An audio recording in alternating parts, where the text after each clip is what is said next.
Effie Seiberg is a fantasy and science fiction writer of short stories and essays. They can be found in Women Destroy Science Fiction, great anthology, winner of the British Fantasy Award for Best Anthology, The Best of Galaxy's Edge, Analog, Fireside Fiction, Fantasy Magazine, and Podcastle, among others. Effie, it's yours.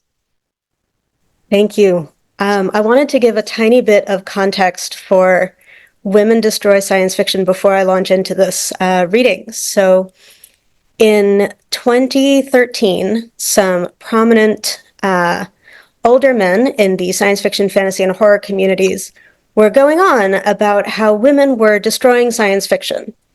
And in one of the best screw you responses I've ever seen in my life, Lightspeed magazine decided to put out an anthology called Women Destroy Science Fiction, completely written, edited, and illustrated by women, which, as mentioned, went on to win a very nice award. So I thought it would be appropriate to read here. This is a complete short story called Rochambeau. I found a robot's heart today. I didn't think they still made robots with hearts, but there it was at the corner of Leary and Sycamore. It even looked like a heart, size of a fist, valves pulsing with pale ching-ching noises each time they opened and shut. The metal was old and worn, and at the bottom I could just make out the words, "If found, please return to the Akirobo Corp," with most of the address worn away. I took it home and plugged it into my computer. It had a few jumbled videos, the way older robots used to store memories. My computer was old enough to be able to play them. I sorted by number and began to watch.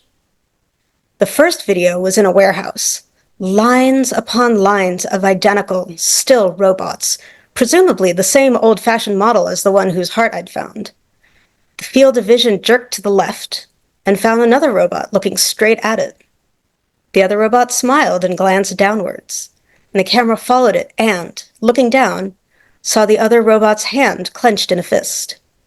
1, 2, 3 times it bobbed the fist up and down, then extended 2 fingers. Rock, paper, scissors.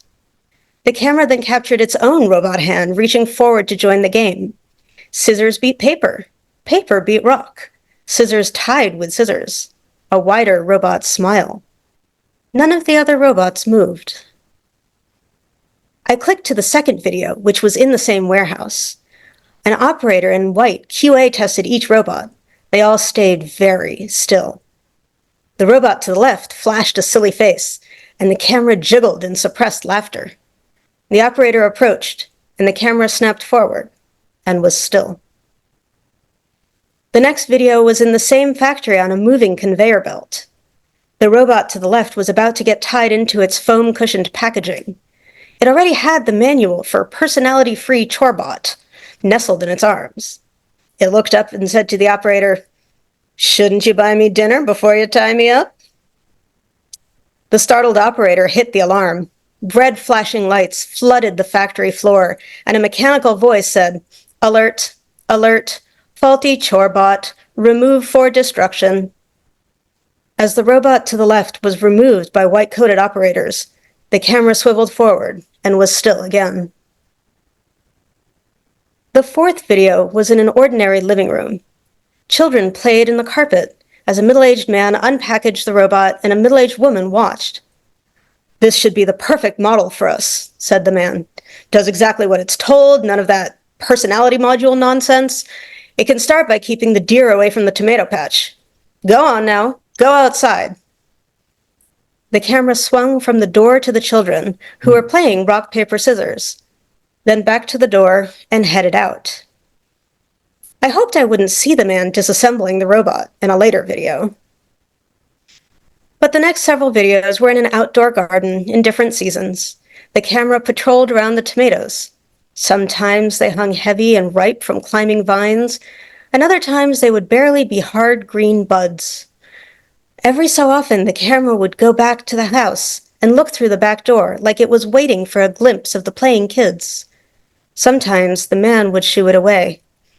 I scanned through these pretty quickly. I clicked to the last video, which was in the garden at night. Nothing to guard against. The robot's hands went through the motions. Rock, paper, scissors.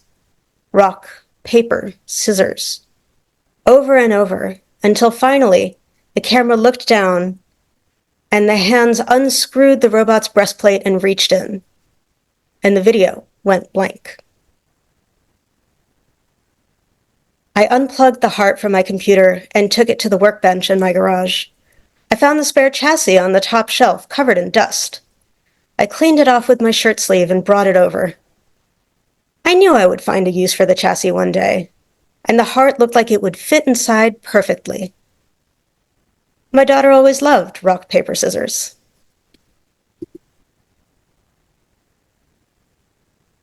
So thank you so much, and I'm giving away 3 short stories that are not available to read online for anybody who signs up. Thank you very much.